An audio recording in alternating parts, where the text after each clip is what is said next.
America అధ్యక్షుడు Donald Trump, Elon మస్క్లకు వ్యతిరేకంగా అమెరికాలోని 50 రాష్ట్రాలతో పాటు ప్రపంచవ్యాప్తంగా నిరసనలు వెల్లువెత్తాయి. అమెరికన్ల హక్కులు, స్వేచ్ఛలపై దాడి జరుగుతోందంటూ ప్రజాస్వామ్య అనుకూల వాదులు నిర్వహించినటువంటి నిరసనల్లో లక్షలాది మంది పాల్గొన్నారు. దేశవ్యాప్తంగా రాష్ట్ర రాజధానులు, సమాఖ్య భవనాలు, కాంగ్రెస్ కార్యాలయాలు, సామాజిక భద్రతా ప్రధాన కార్యాలయాలు, ఉద్యానవనాలు సహా పలు చోట్ల హ్యాండ్స్ ఆఫ్ నిరసనలు జరిగాయి. ఈ బిలియనీర్ అధికార దోపిడీని అంతం చేయాలంటూ నిరసనకారులు నినదించారు. దాదాపు 6 లక్షల మంది ఈ కార్యక్రమాలకు హాజరయ్యారు. లండన్, ప్యారిస్ వంటి ప్రధాన నగరాల్లో కూడా నిరసనలు జరిగాయి.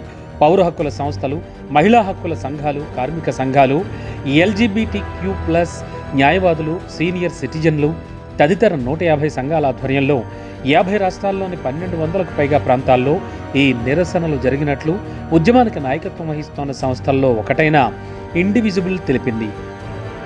ట్రంప్ పరిపాలనను మస్క్ టేకోవర్ చేయడాన్ని అంతం చేయడం, విపరీత అవినీతిని అంతం చేయడం, సామాజిక భద్రత, శ్రామిక ప్రజలు ఆధారపడే ఇతర కార్యక్రమాలకు సమాఖ్య నిధులు తగ్గించడాన్ని ఆపడం, వలసదారులు, ట్రాన్స్ ప్రజలు, ఇతర వర్గాలపై దాడులను అంతం చేయడం వంటివి తమ ప్రధాన డిమాండ్లని నిరసనకారులు తెలిపారు.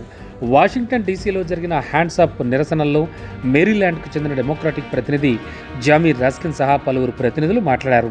స్వలింగ సంపర్కుల పట్ల ట్రంప్ ప్రభుత్వం అనుసరిస్తోన్న తీరును మానవ హక్కుల గ్రూప్ అధ్యక్షుడు కెల్లీ రాబిన్సన్ తప్పుపట్టారు. గౌరవం, భద్రత, స్వేచ్ఛ కొంతమందికి కాకుండా అందరికీ లభించాలని కోరుకుంటున్నామని స్పష్టం చేశారు.